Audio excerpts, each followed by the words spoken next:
BC doesn't have a forestry problem, it has a forestry design problem. And once you see the design flaw, everything else makes sense. Because what we're living with right now, mill closures, timber shortages, damaged watersheds, worse floods, bigger fires, aren't separate issues. And they're not bad luck. They come from how forestry is governed in British Columbia. And here's the part nobody tells you. The current forestry system isn't failing. It's doing exactly what it was designed to do: move timber fast, at scale, for decades, assuming the land base would absorb the impacts. That assumption no longer holds. And once you understand that, the rest of this story snaps into focus. Let's start with what this system actually looks like. At the center of BC's forestry model are a few core features that shape everything else. Allowable annual cuts are set at the provincial level. Tenures are long-term and concentrated in corporate hands. The Ministry of Forests is legally structured to prioritize timber supply. Communities and watersheds have no legal standing of their own. Enforcement is largely complaint-driven and usually goes nowhere. And professional reliance insulates most decisions from real accountability. That's what centralized decision-making actually means in practice.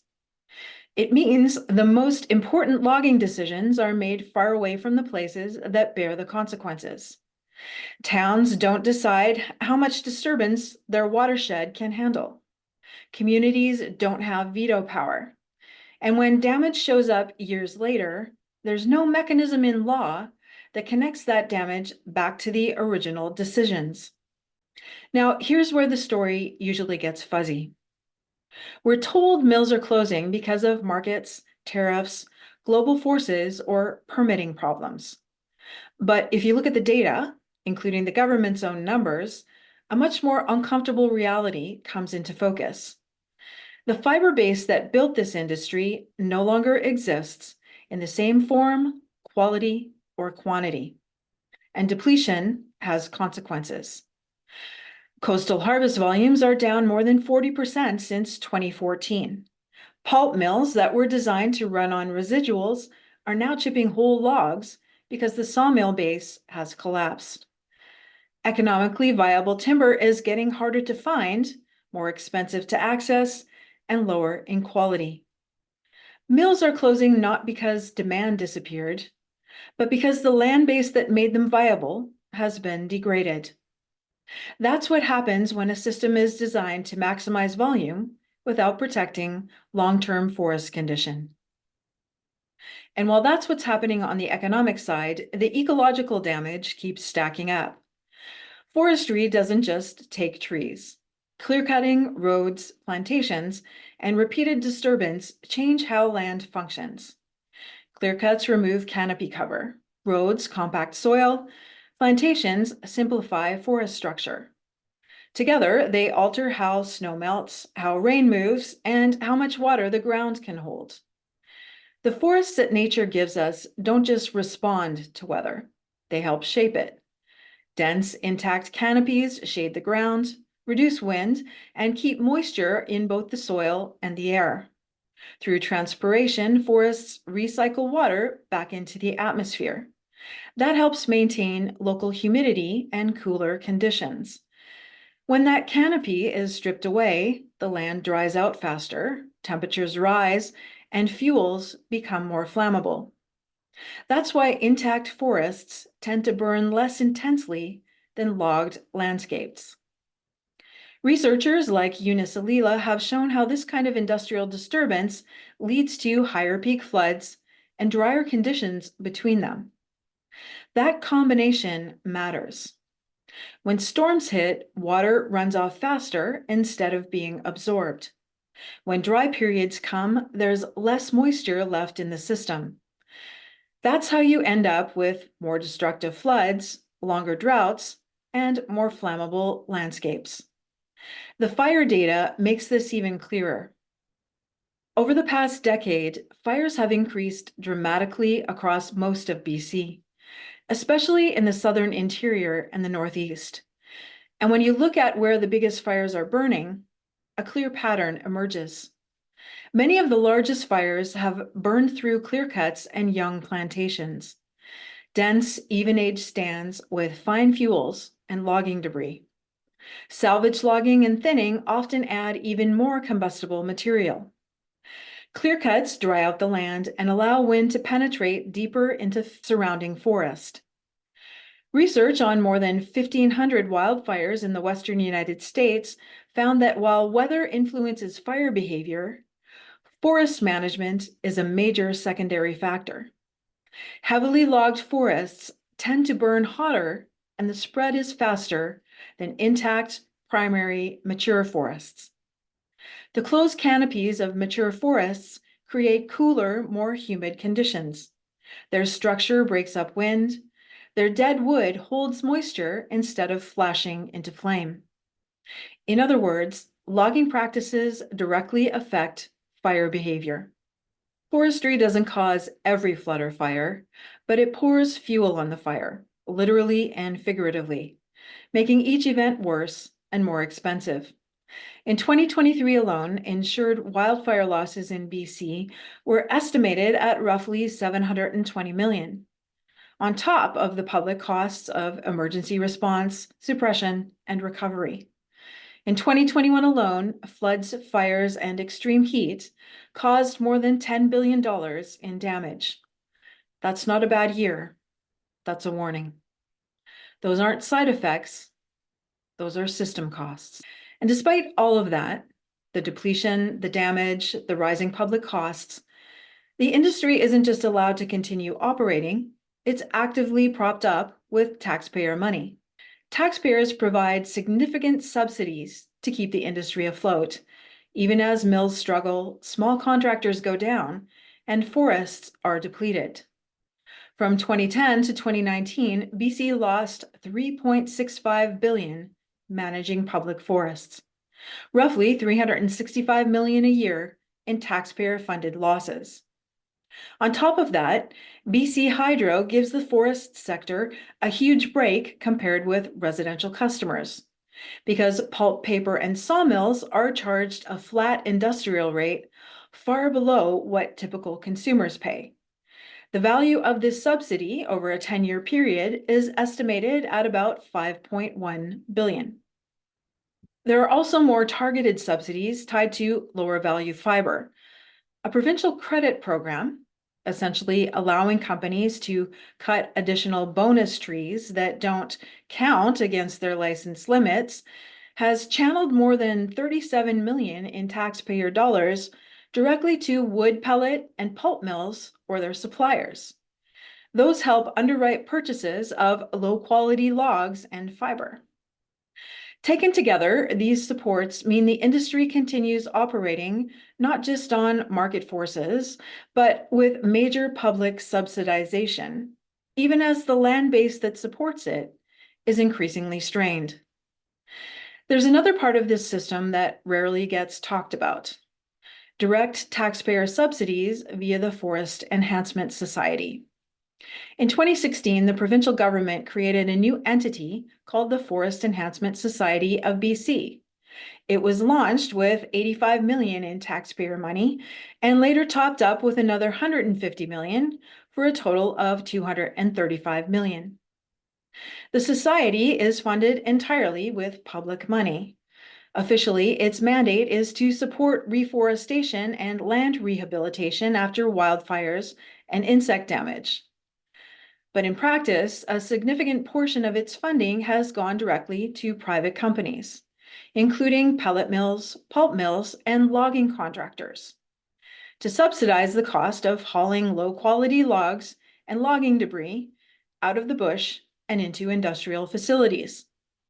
According to analysis by the Canadian Centre for Policy Alternatives, at least $37 million in FESBC funding went directly to pellet mills, pulp mills, or companies supplying them with fiber.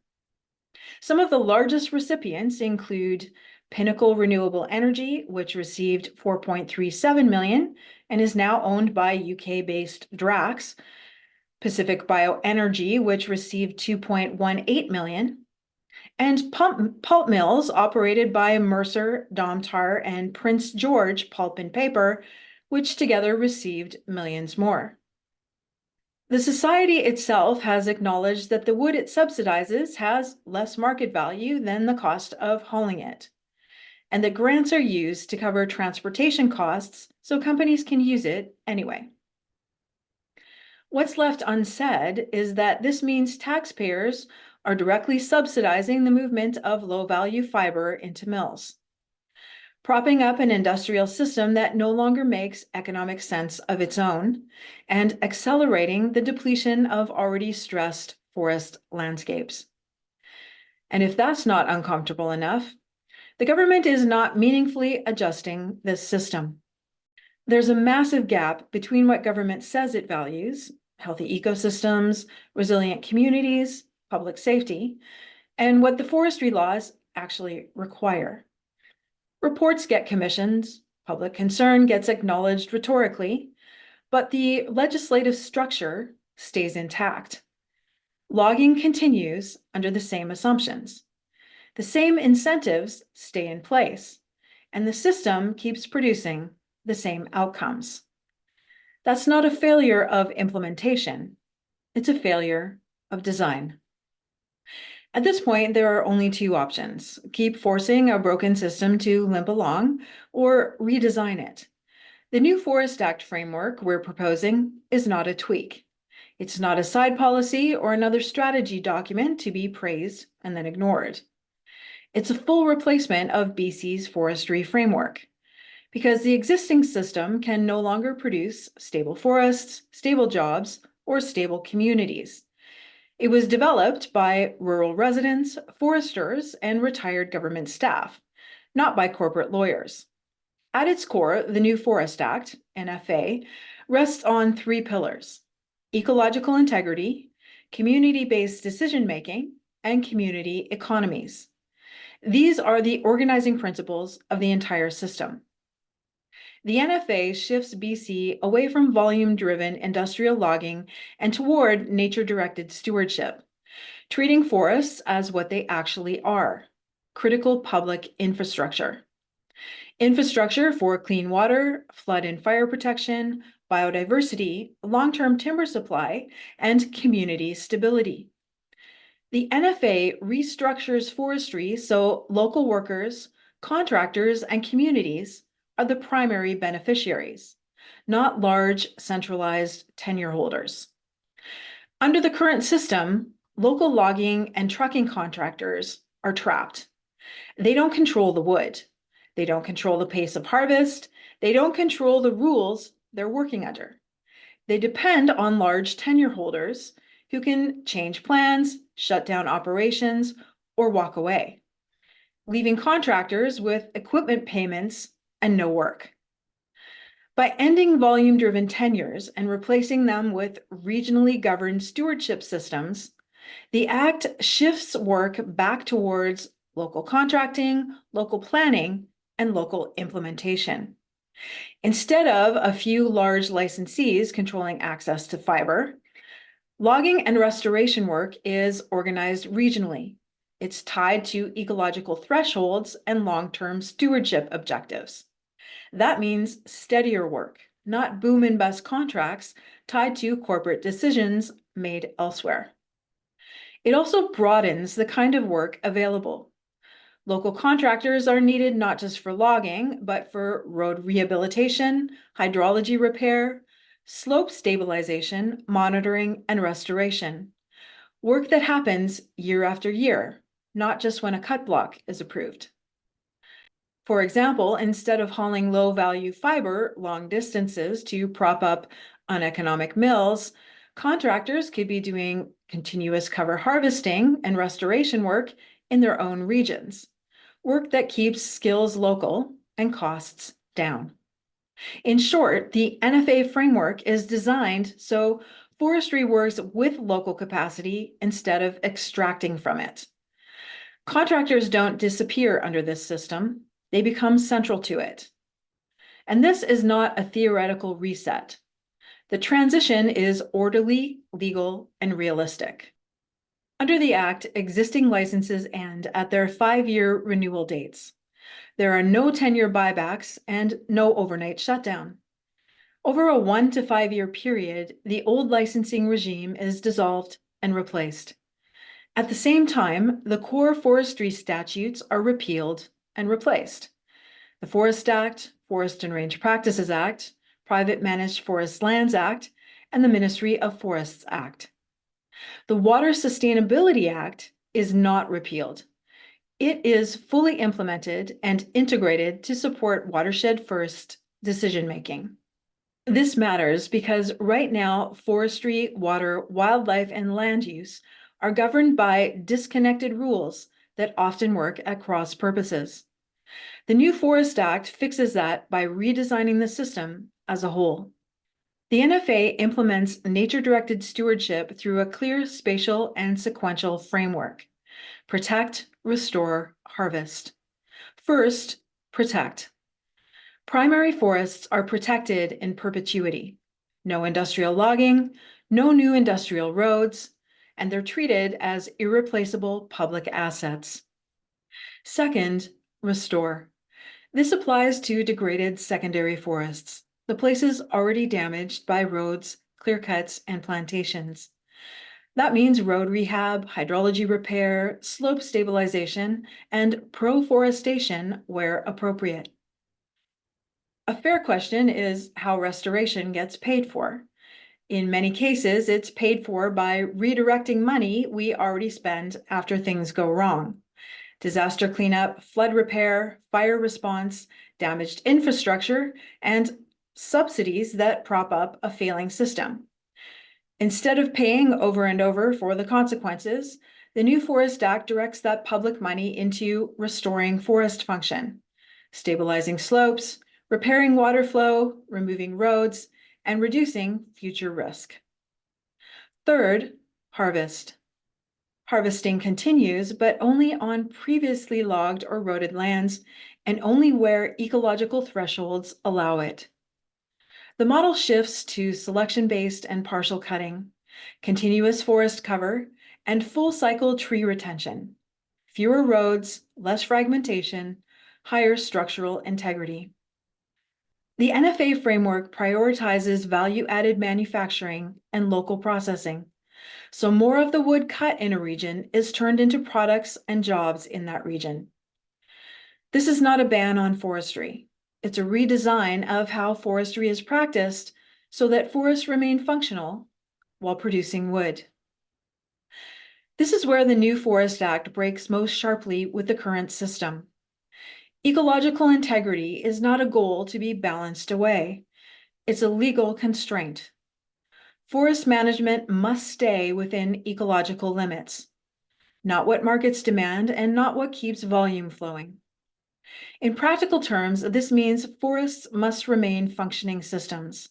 Connected canopy cover, stable slopes, clean cold water, living soils, and intact habitat. The NFA prioritizes forest structure, connectivity, and recovery capacity, because those are what regulate water, reduce risk, and support long-term productivity. That translates into very concrete practices: partial cutting instead of clear cutting, wide intact riparian buffers, hydrology-led layout, minimal permanent roads, and restoration that rebuilds function, not just tree cover. Ecological integrity comes first in law, not last in planning.